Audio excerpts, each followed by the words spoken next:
সবাইকে স্বাগত জানাচ্ছি সুমন গল্পকথক চ্যানেলের আরও একটি নতুন গল্পের আসরে।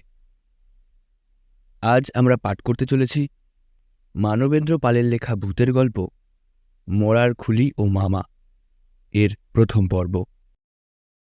শুরু করছি মানবেন্দ্র পালের লেখা ভূতের গল্প মরার খুলি ও মামা এর প্রথম পর্ব।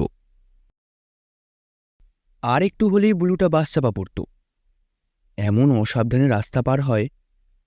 কথাটা বলল আমার ভাইজি রিনা।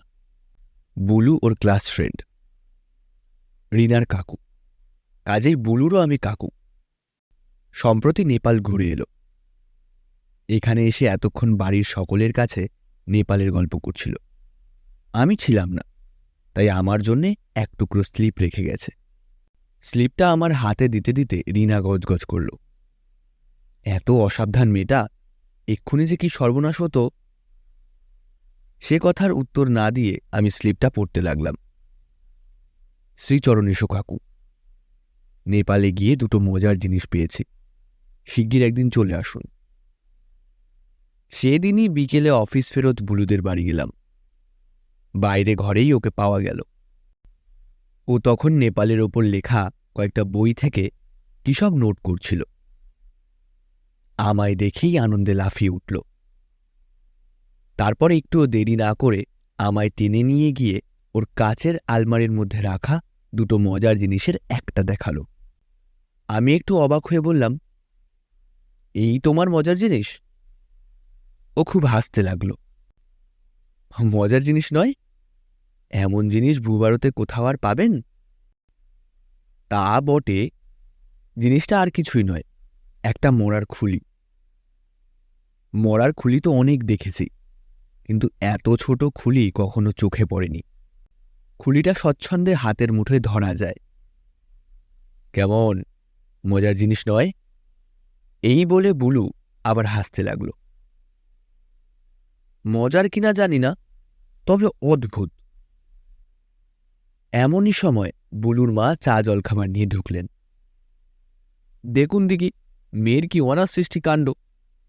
শাড়ি গেল, ইম্পর্টেন্ট ছাতা গেল, ক্যামেরা গেল, শেষ পর্যন্তই মোড়ার খুলিটা ফুটপাত থেকে 50 টাকা দিয়ে কিনে আনলো। আর তারপরেই কি বিপদ শুনেছেন তো? কাঠমান্ডু থেকে দক্ষিণাকালী দেখতে গিয়ে সিঁড়ি থেকে একেবারে খাদে পড়ে যাচ্ছিল।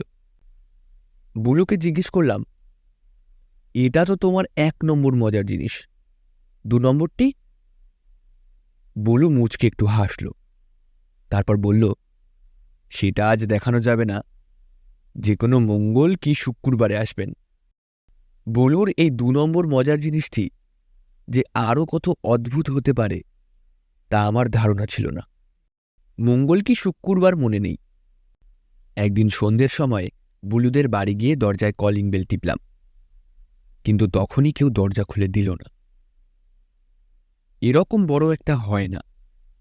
শেষে 12 বেল টেপার পর ওদের বাড়ি যে বুড়ি মানুষটি কাজ করে সে দরজা খুলে দিল।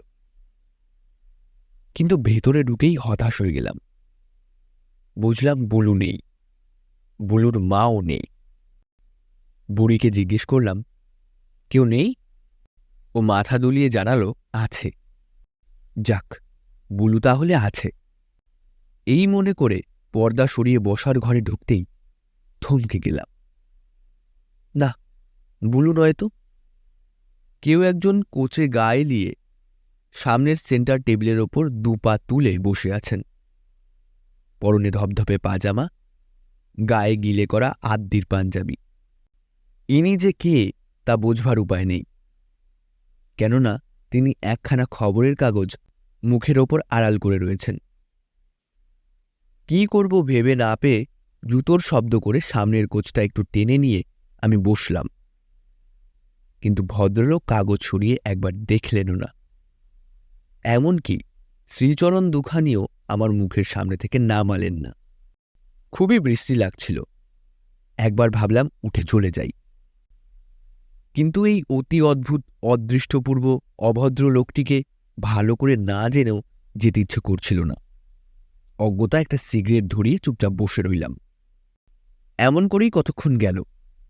হঠাৎ চমকে উঠলাম, আরে ওটা কি?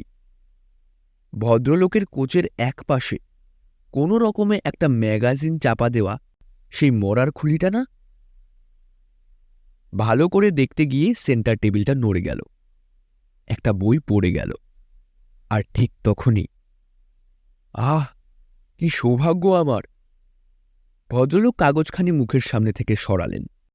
অমনি তার শ্রীচরণের মতো শ্রীমুখখানিও দেখতে পেলাম। ছুচলো মুখ, মাথাটা মুখের তুলনায় বড়, অনেকটা নারকেলের মতো।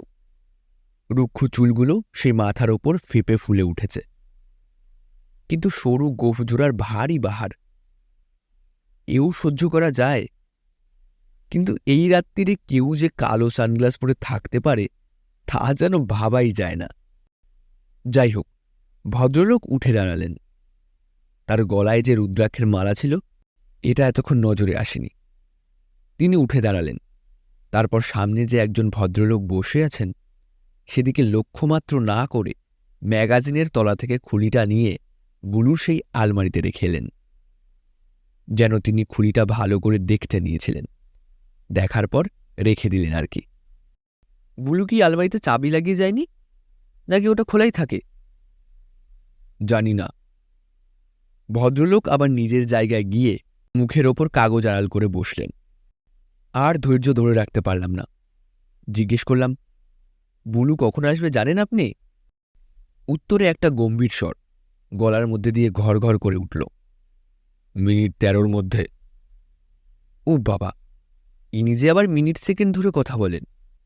10 মিনিটও নয়, 15 মিনিটও নয়, একেবারে 13 মিনিট। জিজ্ঞেস করলাম, ওর সঙ্গে কি আপনার দেখা হয়েছে? না, দেখা হয়নি। বুলু কোথায় গেছে তাও বোধহয় জানেন না, অথচ তিনি বলতে পারেন 13 মিনিট পরে আসবে। কত রকমের স্ক্রু ঢিলে মানুষই না আছে। একটু পরেই উনি আবার কথা বললেন, হ্যাঁ, আর 8 মিনিটের মধ্যে ওর এসে পড়া উচিত, যদি না কোনো অ্যাক্সিডেন্ট হয়। অ্যাক্সিডেন্ট? হ্যাঁ, মানে দুর্ঘটনা। আমি অবাক হয়ে জিজ্ঞেস করলাম, আপনি অ্যাক্সিডেন্টের ভয় পাচ্ছেন কেন? উনি তেমনি করে উত্তর দিলেন, অ্যাক্সিডেন্টকে ও ভাগ্যের সঙ্গে জড়িয়ে এনেছে। কিছু বুঝতে না পারলেও রিনার সেদিনের কথা মনে পড়ে গেল। আমাদের বাড়ি থেকে ফেরার পথে নাকি বাস চাপা পড়ছিল। এখানেই শেষ করছি মানবেন্দ্র পালের লেখা ভূতের গল্প মরার খুলি ও মামা এর প্রথম পর্বের পাঠ। ভিডিওটি ভালো লাগলে অবশ্যই লাইক, কমেন্ট, শেয়ার এবং সাবস্ক্রাইব করবেন এবং আপনাদের বন্ধুদের সঙ্গে ভিডিওটি শেয়ার করবেন। আপনারা যদি ভিডিওটি আমাদের পেজ থেকে দেখে থাকেন অবশ্যই পেজটিকে একটি লাইক ও ফলো করে দেবেন। সবাই ভালো থাকবেন, সুস্থ থাকবেন।